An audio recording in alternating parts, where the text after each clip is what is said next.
Kia ora, welcome to Under the Checkered Flag, MotoGP edition.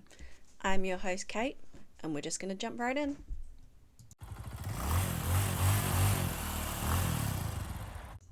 I can't believe we have made it. We are finally back to race week. We're at Silverstone this week, and I'm super excited. There is a downside for me in the fact that I'll be watching the race at 1:30 in the morning and going straight to work afterwards because I won't be able to get back to sleep this week because it's been so long. My adrenaline will be pumping, and so, it is what it is. I'll be very tired on Monday, but that's what happens when you love MotoGP as much as we do. So, where shall I start? Let's start with the tyre regulations that are coming in. So, it's been talked about all year. The rules and regulations were introduced at the start of the year for safety purposes. However, they haven't been enforced. So we got the news maybe last week that these rules will be being enforced from Silverstone.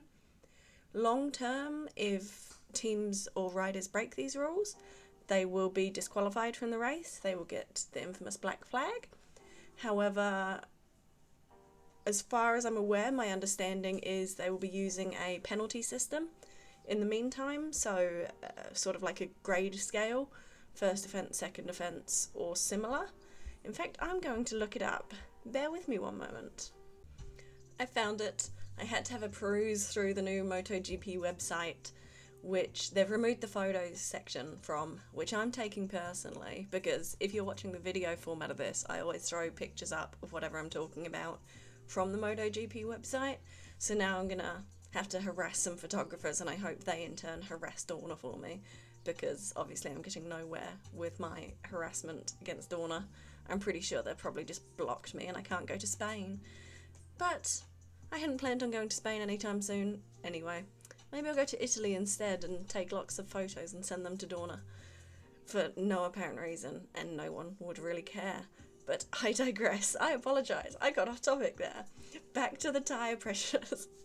So the scale for the penalties for tyre pressures is as such. First offence is a warning, which I imagine Jack Miller is going to get as soon as he takes off from the start line. Second offence is a 3-second time penalty. Third offence is a 6-second time penalty. And fourth offence is a 12-second time penalty. It will be quite interesting to see how quickly Jack Miller manages to cook those tyres with these new rules. Considering we'll be at Silverstone, I imagine he'll get a warning there, or a penalty there. I think he'll get one at Austria.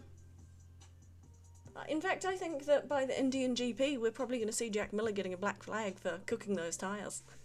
You know, provided the Indian GP goes ahead, which is a topic that I'll touch on later. So, obviously, these are quite controversial rules. The riders and the teams do not want them implemented. The tyre manufacturer Michelin says it's for safety, and because they've said the word safety, it means that the rules got to be implemented. It's the one thing that everyone jumps on in MotoGP and all racing series. If there's a risk of harm, we will jump on the rules. However, both the teams and the riders, as I said, have been a bit sceptical about this because the varied amounts of the pressure changes so dramatically in the race, and it's part of what makes the riders be able to ride the way they do or something similar. So they believe it's going to lead to more crashes, and I do think that only time will tell, because the riders are going to be on a very delicate balance. Hopefully, we all knew this was coming, so they did outline it at the start of the year. Hopefully, the teams have been gathering all that data. Obviously, Ducati's going to have a lot more data than everyone else, but hopefully they've been using all that data to figure out where they need to run those tyres, because I don't want to get to Silverstone and we have a repeat of Portimao, although there were lots of issues there.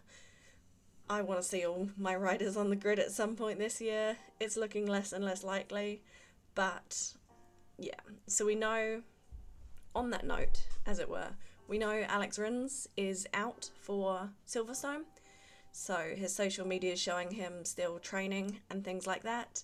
Although he did get married in a lovely, wholesome wedding ceremony based on the social media posts, and actually so did Luca Marini. He looks like they got married on the same weekend, which is very wholesome and very cute. And actually, that weekend looked like it was very busy for MotoGP riders because we had Joanne Mir welcoming a lovely baby as well. So, congratulations all around to all of those people. And I digress yet again. I apologise. Let's get back on topic to the actual racing. So, Alex Rins, we know, like I said, isn't racing in Silverstone. He's still got his broken leg and still has those injuries. So they're putting in Iker Lecuona. Again, I apologise. I'm getting better each time at pronouncing his name. I've only ever pronounced it in my head, not out loud, which is where I'm starting to struggle. And I think this is particularly a curious placement because he was supposed to be competing in Suzuka, I believe. I don't really follow Enduro all that much, so it may be Suzuka, it may be somewhere totally different. But the point is, they're having to replace him over there to put him into MotoGP. This says to me that they are possibly, Honda that is, considering him for a position next year or in the next couple of years in MotoGP. We've all seen the rumours flying around of Alex Rins moving to Yamaha. So Rins does have a clause in his contract saying that if he gets offered a factory ride, he can take it. It's an exit clause because he is on a satellite team.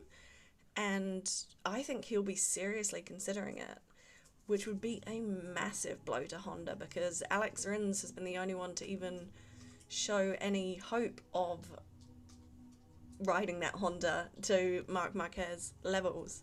Even Marc Marquez hasn't been showing hope of riding it to Marc Marquez levels. So if Alex Rins does take that opportunity, which I think he would be quite silly not to, then it will be very interesting moving forward to see how the dominoes fall in that regard, because you've got Ayagura moving up from Moto 2, you've got Alex Rins possibly going to Yamaha, and then Taka Nakagami, is he going to stay on the bike? I personally think they probably need him on that bike still. Yes, he's, nearer the back of the grid, but that's where the Honda's supposed to be at the moment, given the state it is in. He's riding it to make sure he doesn't crash, whereas the other three riders are crashing and injuring themselves. It's been a horror show. So it'll be interesting to see, does Taka Nakagami go as well as Alex Rins? Because then you do have those two spots at Honda. You'd have Ayagura, I imagine, moving up, and you'd also have possibly Lecuona moving in. And it will be quite exciting because I enjoy seeing him, Lecuona, on a bike. He's just fun to watch ride. I really like his riding style, and he's quite fun to have in the paddock because he's always so smiley. It's got like a Petrucci vibe. Wholesome. I love me some wholesome, as we all know. So, other than that, I think we're getting all the riders back. So it'll be as close as we've come since Portimao, when obviously Paul had his horrific accident. And we saw this week also that Paul has been declared fit, which is so exciting. I'm going to be as nervous as everyone else, but he's been training on the bike on his off days. And yeah, I just want to see him finish a race, to be honest. I just want to see him on that bike and back in the garage. I hope we get lots of content showing him on the grid and, yeah, just around the paddock, because we've missed it. And I hope we get to see some good banter as well, because he's such a funny guy. And it's one of the things I'm definitely looking forward to the most about Silverstone. And so, yay! The wait has almost been worth it. Although I am very sad that we're not going to see a full grid of all our riders, which, yeah, is really frustrating. Hopefully we do get it by the end of the year, but given the rate of injury, it is one where I'm not going to be holding my breath. Other news we got this week was that Cal Crutchlow is going to be making a wildcard entry later in the year. Also, super wholesome, because I absolutely love it when the older riders come back in and make what I call guest appearances. It brings back some really nostalgic vibes, which I'm all for, because it just adds an extra element to the racing and more development style things. So it's just, yeah, one of the things I really like overall from MotoGP, that we get to see these. You don't see it in many other racing series, so it's definitely something I always look forward to, especially when I was on the Pedrosa hype train earlier this year, and I know I'll be able to get back on that hype train later in the year, because he is also so wholesome. I think the one rider I wish I could watch actually race again is Casey Stoner, because, yeah, that one's probably never going to happen. We saw him at Goonwood recently, and that was pretty much enough for me, to be fair, because, yeah, the things that guy could do on a bike, and I'll always be disappointed that we never got the Marquez-Stoner battle, because I imagine that would have been absolutely incredible. I think it would have been one of the best seasons of all time. We're talking, actually, no, let's not bring that up in a podcast just yet. I think I need to take a week off social media when I talk about 2015. So, something else I'm really looking forward to this weekend is Moto2. Obviously, Jake Dixon, it's going to be absolutely awesome to see. It's going to be English, British, hype train all the way. That much I know for sure. Oh, my music stopped. Okay, Google, keep playing. Got my background music going on. There it is. It's back. I don't actually know how loud it is until I'll actually listen through to this, which I listened through at the end. So that'll be quite interesting to see if you couldn't hear the music in the first place and you've just heard me talking to Google for no reason at all. So yes, as I was saying, I'm going on a lot of tangents today. Jake Dixon, I think he said himself, this is just the start of how good he can be, and I really hope that's the case. I really hope he pushes through, and I hope he wins Silverstone, because my goodness, can you imagine the vibes that'll be happening around the track? The vibes that'll be happening at my house. I'll be having a little party at, 11 p.m. on a Sunday night when I've got work the next day. I'll be drinking my energy drink. If an energy drink company wants to sponsor this podcast, you are more than welcome to. But for now, I just buy whatever's on sale, because I'm poor like that. So yes, I'm really hoping Dixon gets, a really good result. Even if it's not a win, I want him on that podium. He's got the skill. I just hope he doesn't crack under the pressure, which is so easy to do when these guys are on the bikes, and girls, sorry. When these pilots are on the bike, it is so easy for them to crack under pressure, and he will be feeling the pressure this weekend. I have absolutely no doubt about that. And so that's, another dynamic that I'm going to be enjoying watching this weekend. Obviously, if we do get the news that Triumph is joining MotoGP, which I'm still doubtful is the news, because, that would require Dorna doing something incredible. And I hope I'm eating my words this time next week. I really hope I'm eating my words, because wow, that would be incredible. But yeah, that would be so amazing. That plus Dixon winning, everyone would just be flying their British pride flags high. Didn't expect that one to be a tongue twister. Heck, even I'd be happy to be British for like half an hour until I remember that, back in the day our ancestors just sucked. Alas, I digress yet again. I am going on another small tangent because my dog is sitting next to me and playing with all his toys. I would actually find it so funny to actually record this entire podcast without any edits, because I ADHD so hard when I do this, because, I think I record this whole thing over half a day while I'm doing so many other things. For example, I've just gone away and I've baked some bread. So, it's just like, oh, that's right, I'm supposed to be podcasting right now. So, that helps you guys understand why my tangents are so tangenty and how I can easily get lost and away from MotoGP. Because while MotoGP is like my favourite thing, it's just like, I'd also do other things other than MotoGP, which if you're in the Discord server, you may find that hard to believe, because I'm always there and I'm always talking about MotoGP, even if my name stays blue. So one thing I do want to talk about is merchandise. Why is it so hard for people to buy merchandise? I love me some merchandise. I want to buy all the merchandise. Me and shopping are the reasons I'm so poor, because I just love shopping and I want to buy me some MotoGP official shopping. But the quality of the website for MotoGP shopping, which isn't the MotoGP website itself, I think it's owned by someone totally different. It's quite rubbish. And whenever they're like, oh yes, free shipping to all regions, it's never to New Zealand, and that really sucks. Can I get me some free shipping to New Zealand, please, MotoGP? Well, I'm probably sounding a little bit different. I have learnt my lesson. I didn't take Lewis for a walk this morning, Sir Lewis, my favourite pupper, because I was talking online to some people and got distracted, so I didn't take him for a walk, so he's got a bit more energy. Unfortunately for me, he just took that energy out on my cable for my microphone, so I had to go and buy a new microphone. I took him for a walk at the same time, so that he is now napping. So I might sound a little bit different, and it's going to take me a little bit to get used to this. I have bought a Razer microphone because it's all they had at the store, and I wanted to get this podcast out. So it's going to take a little bit to get used to and get my background music levels where I want them and sound a bit different, but I digress again because I had to go and do things, and I've totally forgotten where I was up to in recording the podcast because it got cut off quite suddenly. So, yes, I think I was talking about Alex Rins, but I'm just going to go back and have to edit this now, which I don't normally do very much of. So, interesting. I digress. I'll be right back, and then we'll jump back in where we were.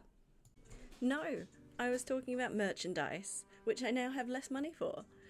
But yes, I really would like a lot better quality merchandise. I would like merchandise more readily available. I think they probably need to get a new supplier for whoever... Supplier's the wrong word, isn't it? A new distributor for whoever distributes all their merch. Because at the moment you have to go to several different places to buy merch, and that's just really irritating. If I have to spend 3 clicks when I could spend 1, it's not good enough. Just like the new MotoGP app and the new MotoGP website, which are just not good enough. They're half done, and it's really irritating. And I want my photographs. Come on, Donna. You can do better than this. You've got the money to do better. Unless you are in fact broke, which probably would explain a lot. But please don't be broke, because I want to see more racing. Pretty please? Anyway, on the topic of racing, I think it's time I jump in and do my predictions, because I'm still in shock about how much money I've just had to spend, because my doggo is my doggo. So, let's go into predictions. So, I will start with Moto 3. So, I think in P3 is going to be Pozza's favourite, Denise Onchu. He was in P3 there last year. I know he is on the back of a high from his win and his strong performances of late, but I think he's only going to manage a P3. I think in P2 he's actually going to be beaten by his teammate, Daniel Holgado, because I just think he's not quite ready for his winning streak that I can see coming. Sorry, Pozza. I think this because he's just come back off his break, so he's had time to relax and decompress and things like that, and I think that's going to actually have set him back rather than moved him forward. I think it's going to benefit Holgado more because he's going to look back at the results, see he's still in a really comfortable position, and I think he's just going to have a lot more confidence coming into the second half of the season than Onchu does. Obviously that could change depending if Onchu has signed, hopefully, a Moto 2 contract, which I'm really hopeful for.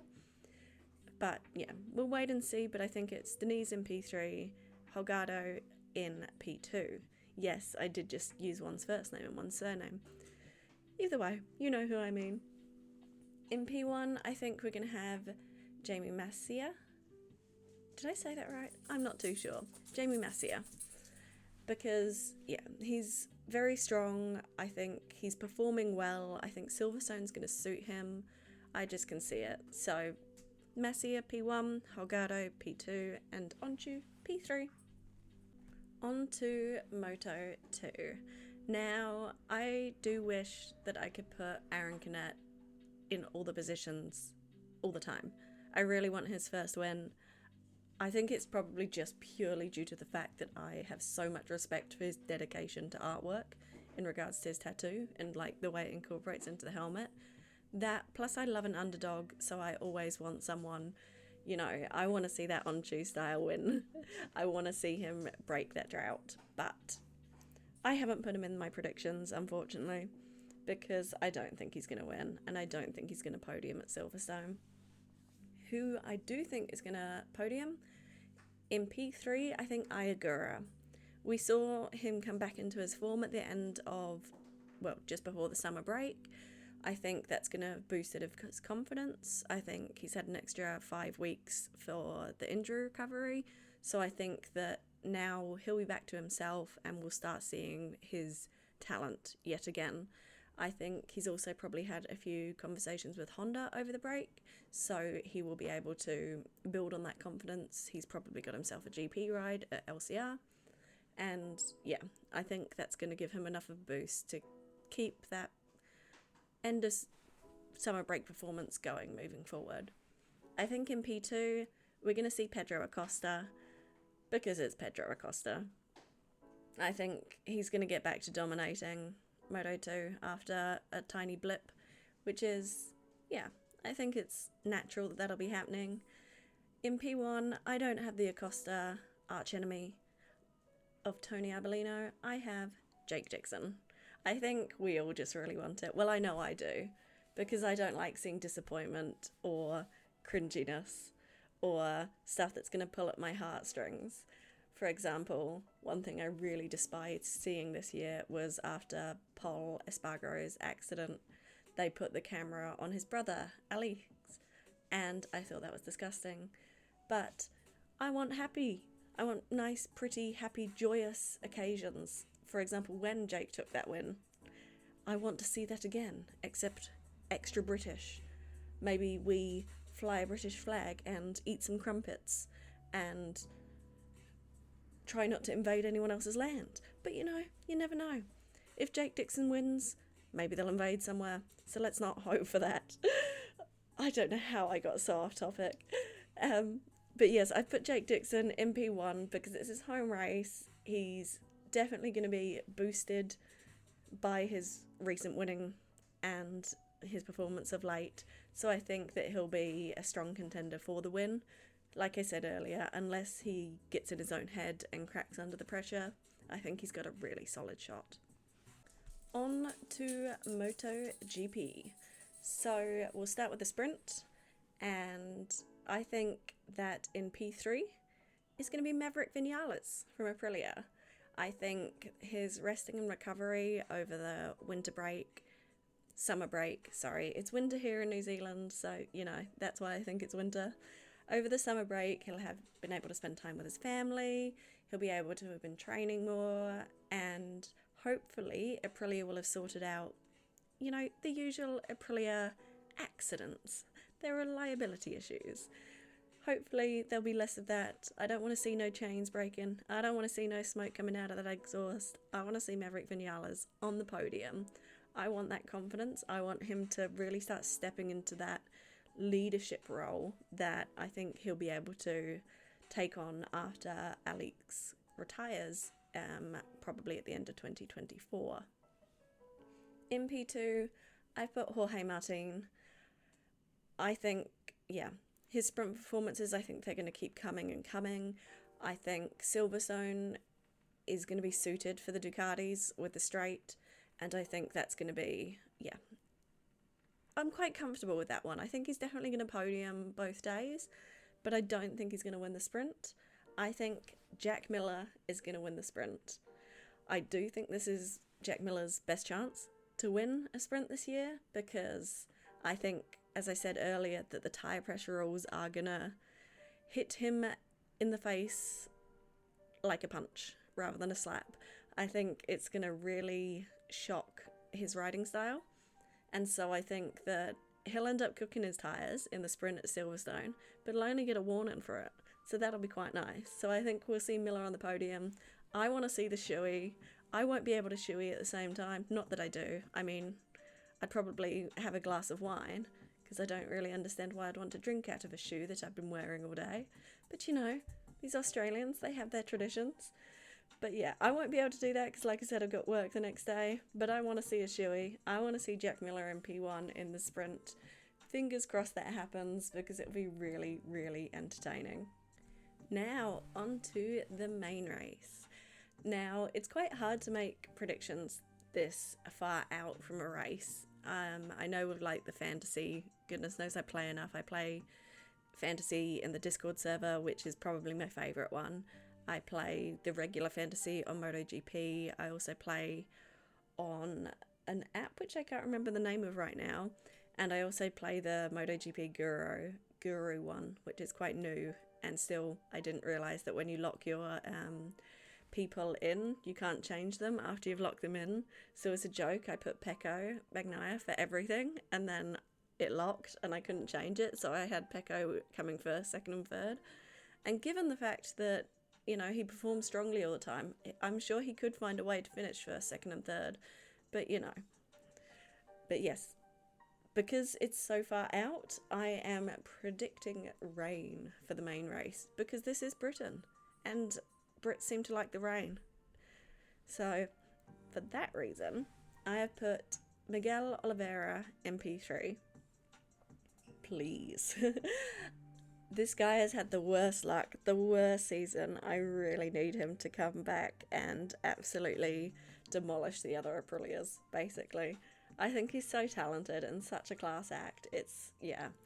I want to see some strong performances because we know he's got the talent. He's just had no luck so far this year. So fingers crossed for a little bit of rain. I'll be doing my rain dance because we all won Ollie in P3. It's wholesome and yeah, it'll give him a boost after all his injuries so far this season. In P2, I've put Pecco Bagnaia because I think, the Ducatis are going to be really suited for this track with the straight, as I said. I think with the tyre regulations, it's going to severely hamper the people behind. So if you're quite close to another rider, you're going to have to back off a bit more due to the heat. So yeah, that's going to benefit Ducati quite a lot more as well. So I put him in P2 because I think although he's had time to gain more and more confidence, I think he's going to be looking at the championship standings, seeing that he needs to keep banking those points after those mistakes earlier in the season where he came off. And so I think, P2, because he's not going to push it too hard. P1, I am predicting Jorge Martin. I don't know if it's just because I'm like Jorge Martin fangirling or what it is, but ever since he won that sprint, I'm like, oh, he could actually go on for a title bid here. Which is interesting because I haven't put Brad Binder in my predictions. I'm not too sure why I haven't. I'll have to go back and look at the stats I was looking at to see why. Maybe he hasn't performed strongly at Silverstone, but that KTM's pretty strong. Maybe I'll change my mind. I'm not going to change my mind for the predictions because then I'd have to re-record. And I've already spent 3 hours doing this today because of my dog. So yes, let's stick with those predictions for this. Miguel Oliveira P3, Pecco Bagnaia P2, and Jorge Martin P1 in the main race. That's what I'm predicting. We'll see if it comes to pass on Sunday. Wow, it's close. This time next week, I will have watched racing. We've all probably watched racing. Yay! Ridiculously excited to have the racing back. Not only because, I love the racing, but also it'll give me something to talk about because I've been trying to rack my brain of things to talk about and I try not to talk too much shit. And the silly season podcast, I'm like, oh my god, none of this is going to come true. But it's silly season, so you're allowed to be silly and you're allowed to just play with the rumours because it's so much fun predicting like the outcomes that you know are never going to happen because logistics and politics. But my gosh, is it fun to talk about and think about? Silly season's got to be one of the favourite times of the year. And it does seem to have started early this year. Maybe they're, taking a look at F1 and the whole De Vries scandal and being like, ooh, that got people a lot of clicks. Dorna are like, yes, I see the potential for clickbait. I shall click. So they've got that going on, maybe. Obviously, allegedly, I would never consider slandering Dorna any more than I have. They do a great job. Just not with the calendar this year, because there were lots of things going on outside of their control. Anyway, as always, thanks so much for listening, guys. I'll see you next week, where I will be talking about some actual racing. Like, subscribe if you haven't. Yeah, I'll chuck all my pictures, credits, and audio credits in the description below. Have a lovely week, and let's enjoy Silverstone.